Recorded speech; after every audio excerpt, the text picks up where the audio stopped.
All right, hello guys. We're going to go ahead and start doing our read aloud of third grade angels. I know it looks backwards to you. All right, so we are on chapter 3. Today we have started the first two chapters where we're learning about the new third graders, and they have a little chant about each grade level. So let's see where it says usually first grade babies, second grade cats, third grade angels, fourth grade rats. All right. Chapter 3, Boink Bunk. Boink. I heard the word and felt something hit the back of my head at the same time. I turned. It was Joseph. What was that? I said. This, he said. He held out a pack of gummy bears. Take one. Nah, I said, because I don't like gummy bears. And then for some strange reason, I heard myself say, okay. And I was reaching out and taking a green one. Thanks. No problem. He took one, a red one, and stuffed the pack in his pocket. So, George, what do you think of all this angel bunk? It's not George, I told him. It's Suds. George is just on my birth certificate. I know what you mean, he said. I'm Joey. He sneered. I hate Joseph. Teachers always do that. He held out his fist. I stared at it. Bump me, dude, he said. Oh, I said. I bumped him. I guess I did it right because he didn't laugh or sneer. It was my first ever fist bump. So, he said again, what do you think of all that angel bunk? I heard him the first time. I didn't know what to say because, to tell you the truth, I didn't think it was bunk. I didn't realize the word or recognize the word bunk. It sounded bad. I don't know, I said. Where's it all come from? He said. I recited the chant for him. I stopped at third grade angels. He sneered. He wagged his head. Dumb. We didn't do nothing like that at my school. I was thinking, this is your school, man. But I said, where was that? He gave me a name I had never heard of and said, so, what are fourth grades? Rats, I said. His whole face changed, like he had just ripped open the best birthday present he ever got. Whoa, rats? Cool. I'm going to like next year. I'm not, I thought. We were standing by the fence near the swings. I saw you look at her, he said. Huh? I said, even though I knew exactly what he was talking about. He chuckled. Don't pretend. He poked me in the arm. And don't look away. You were looking at her the whole time. Who? I said. The cutie, he said, grinning. He nodded toward the girl on the swing. What's her name? Judy Billings? So you like her, huh? Heck no, I said. He grinned. You were looking at her in class, too. I thought you were going to mash your nose into the back of her head. I was not, I said. He laughed. He poked me again. Things were getting complicated. I started to walk away. He grabbed my arm. Hey, he said. Who's that? He was pointing to a big kid sitting on the bottom end of the slide. A line of kids was waiting at the top to slide down, but nobody was telling the big kid to move. Gerald Willis, I said. The kid you were talking about in class? Yeah, he's in 5th grade. What, he was a rat last year? Yeah. Picture of him sitting at the end of the slide, and the kids are trying to come down.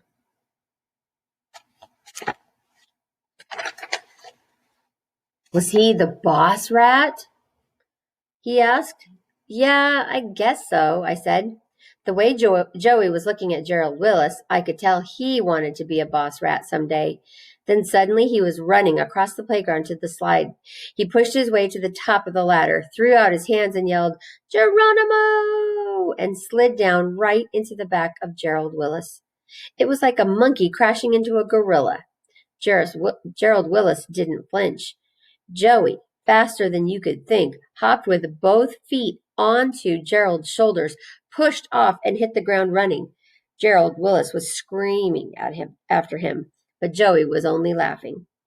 By the time he got back to me, his face was red and his eyes were flashing. He was gasping for breath. Everybody was staring, including Judy Billings. Her swing wasn't moving, and then Joey was walking over to her. He stood in front of her, still gasping, kind of hunched over. She stared at him. Her mouth was open. He turned back to me. His red face was grinning. His arm came up. It was pointing at me. He squeezed out words between gasps. He loves you.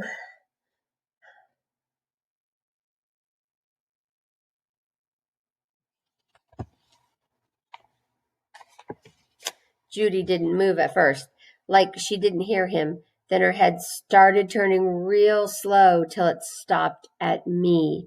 Her face was still the same, boggled, like she was in the front row of a movie. The only other thing that moved was Gerald Willis, who was heading for Joey. I went into a coma. And then the school bell rang, and kids were running for the door. Chapter 4, Tub Talk. What a day! It felt like a chipmunk was darting around inside me, trying to get out. Chipmunky is what Mom calls it. As soon as I got home, I headed straight upstairs. I turned on the bathwater and poured in bubble tubble. 2 minutes later, I was in the tub, and soap bubbles were rising like snow around me. This is what I do when I need to calm down. It was Mom's idea from when I was little. It's how I got the name Suds. My mom came in. She always seems to know when I'm in the suds. Chipmunky, she said. Yeah, I said. She put the toilet lid down and sat. And only the first day of school? I never had such a crazy first day, I told her. Or any day.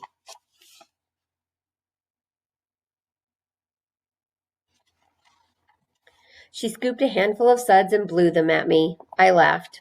Already the chipmunk was slowing down. She saw my tugboat and dinosaur on the shelf. Wow, she said, you must have been in a big hurry. You forgot your pals. Want them? I nodded. She dumped them into the tub. They sank into the suds. So, she said, want to tell me about it? I told her about it. And when I'm in the suds, I tell everything. I told her about Mrs. Sims saying welcome, Angel George, and shaking my hand and talking to us about my tongue is getting tied. And talking to us about how we were going to be angels. I told her how we laughed a lot and that Mrs. Sims took out the halo, that we had to earn our halos, and that she believed every one of us would do it. And she wondered who would be the first. And I kept blurting out stuff, I told her, without even raising my hand. She looked surprised. Really? That doesn't sound like you. You're not a blurter. I know, I said, but I was today. And then I told her about the new kid, Joey. I think he's a troublemaker. Really, she said. How so? Well, he whispers stuff in class, and he kind of talks like an older kid, and he doesn't want to be an angel, I suddenly remembered. He called Judy Billings a cutie. Mom didn't look impressed. I think Mrs. Sims can handle this. I don't think he's afraid of Mrs. Sims, I told her. I don't think he's afraid of anybody. Do tell, said Mom. You know what he did on the playground at recess? I can't wait, she said. He slid down the slide right into Gerald Willis, and then he jumped off Gerald's shoulders and ran away laughing. My. She still didn't seem impressed. Mom, do you hear what I'm saying? Gerald Willis. She touched her ears and quickly pulled her hands away. My ears are burning. I laughed. Then I stopped. But that wasn't the main thing, I said. So what was the main thing? She asked. I reached deep into the suds for my dinosaur and I took a deep breath. Joey told Judy Billings I love her. Mom's eyebrows went up. That was the only hint that she was impressed. Then she gave a shrug. So, what's the big deal? You've been in love with Judy Billings since first grade. I screamed, Mom! She patted my head. Calm down, boy. Don't scream at your mother. Did I just say something that isn't true? Did I lie? All I could do was stare at her. She does this to me. She tricks me with words. She laughed. What you're trying to say is, Mom, that's not the point. She pressed the end of my nose with a sudsy fingertip. Right? Right, I said. That's not the point. So, Kokomo, what is the point?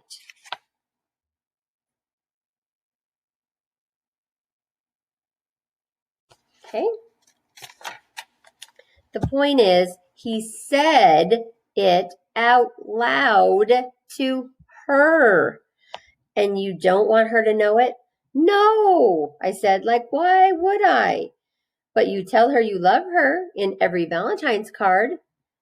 Sometimes even my own mother can be dumb. Mom, that's Valentine's Day. She nodded. Oh, right, I forgot. So, I said, you see the problem? She nodded. I do. What's going to happen when I go to school tomorrow, when she sees me? She looked at me. Well, let me ask you a question. What are you afraid is going to happen? I tried to think about it, but I wasn't having any luck. I don't know, I said. Something really bad. Want to hear what I predict? Asked Mom. What? I predict nothing will happen. I stared at her. Nothing? Nothing. Zero zip. Her face tilted. You don't believe me? I shrugged. She laughed. Sudsy, sudsy. Why are you always complaining to me about Judy Billings? I tried to think. I don't know. She pressed my nose again. She ignores you. She doesn't smile at you. She doesn't say hello. She does if I say hello first, I said. Okay, but basically she ignores you, right?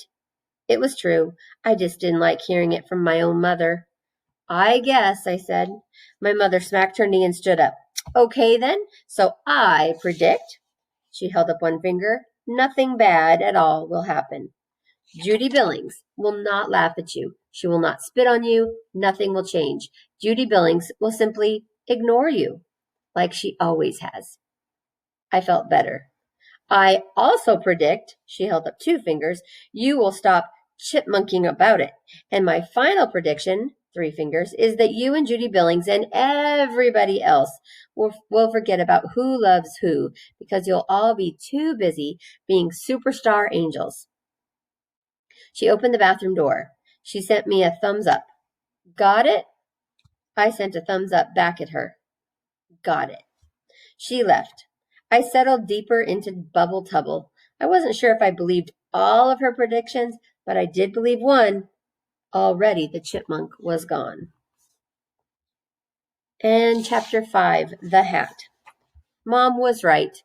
Judy Billings didn't spit at me or say hello or look at me or anything in school today. In other words, she ignored me like every other day. Even when she dropped her pencil on the floor during silent reading and I picked it up and handed it to her, she didn't say thank you. And my mother was right about the angel stuff, too. From the moment Mrs. Sims said, Good morning, angels, and we all answered, Good morning, Mrs. Sims, you could feel the angel buzz in the air. Darren Tapp, who never says please or thank you, raised his hand and said, Mrs. Sims, may I please go to the bathroom? And when Darren came back, Miss Haverback, who is the shyest person in class, Missy Haverback, who is the shyest person in class, whispered to him as he went past her desk, Your fly is open. All day long, pleases and thank yous and pardon me's were flying around like bees at a picnic. A lot of who did it, too, because from the first minute, all eyes were on Mrs. Sims' desk. Sitting right there was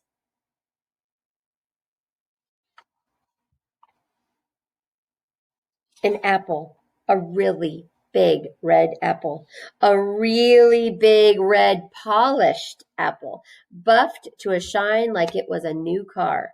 Whispers raced up and down the aisles. Who did it? Who did it? Who did it? Nobody knew except me. As the whispers were flying around, I was doing my usual thing in my seat behind Judy Billings, staring at her perfect, uncovered right ear. I started to notice something. The perfect curve at the top of her ear was getting pink, and then red. The whispers were flying, and Judy Billings was blushing. Aha, I thought. The apple came from her. Some of Judy Billings' blush sank into my chest. We shared a secret. I closed my fist and made a vow. Nothing, not 100 spiders or torture by tickling or 10 Gerald Willises would ever make me rat her out. During silent reading, Mrs. Sims was writing something. It was hard to concentrate on my book. I kept looking up at her. So did everybody else. We were all wondering the same thing. Is she writing something good about me? Perfect in every way.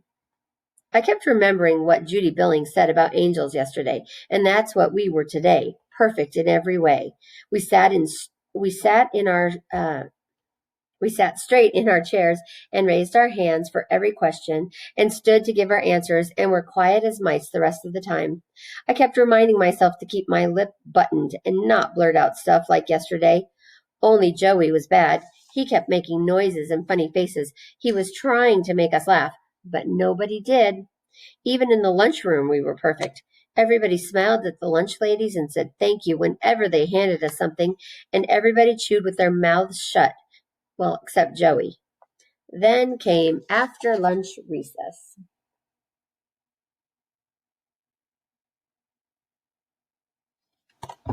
What's going to happen after lunch? Ooh. It was a warm and sunny day, but really windy. Swings were flapping when nobody sat on them. Basketball shots were curving.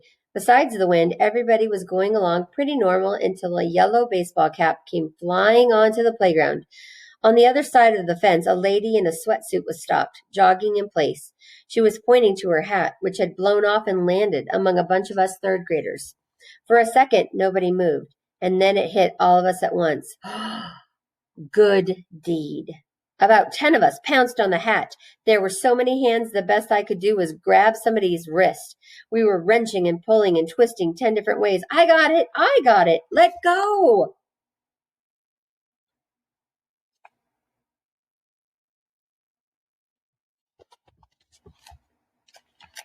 I was first. I was first. Ow! Suddenly, we all snapped apart like a broken wishbone. Eddie Shank was holding the rim of the cap. Deanna Briggs was holding the rest. Somebody said, uh-oh. Everybody just stared at the hat pieces, except Joey, who was laughing. A screech came from the sidewalk. You little hoodlums! The jogger lady kicked the chain link fence and started running away. Mrs. Sims was standing in the doorway, watching. Silence in the classroom. The two pieces of the yellow hat sat on Mrs. Sims' desk. In between them was the apple.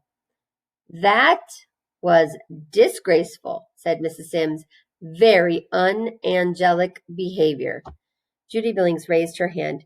Mrs. Sims didn't call on her, but Judy stood up and spoke anyway. But I didn't do it. I was just watching. It sounded like she might cry. Mrs. Sims didn't even look Judy's way. Judy sat down. You're all guilty, said Mrs. Sims. You're guilty of doing it. You're guilty of watching and doing nothing to stop it. How many of you went over to the lady and told her you were sorry for the bad behavior of your classmates? No hands. Didn't think so. You're all guilty of that too. She looked at us like we were burnt toast. Angels? Ha! This may be the first grade where nobody, or this may be the first class where nobody gets a halo. Angels? You were no better than a pack of sharks after a piece of meat. Joey burst out laughing. Button it, Mr. Pearson, said Mrs. Sims. Joey buttoned it. The rest of us stopped breathing. I guess it was all just words, huh? Said Mrs. Sims. Angel talk. No angel do. This, she held up half of a hat in each hand, will never happen again.